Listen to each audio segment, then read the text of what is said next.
Sa bawat pisong ninanakaw, buhay ang nasasakripisyo.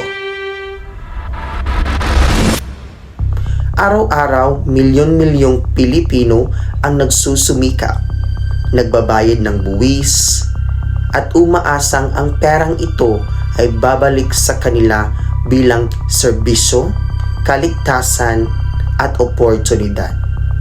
Pero, saan nga ba napupunta ang pondo ng bayan? Sa bawat pisong para sana sa gamot, may batang hindi natutulungan. Sa bawat pondo na para sana sa kalsada, may komunidad na nananatiling lubog pa rin sa baha. Sa bawat proyekto na para sana magbigay trabaho, may pamilya pa rin na patuloy na naghihirap. Ito ang epekto ng korupsyon. Hindi lang pera ang ninanakaw, kundi pag-asa, tiwala, at kinabukasan.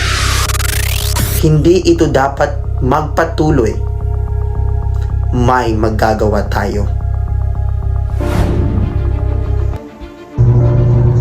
Maging mapanuri, alamin kung saan napupunta ang pondo sa inyong barangay, eskwelahan at lokal na proyekto. Magsalita kapag may nakikitang irregularidad.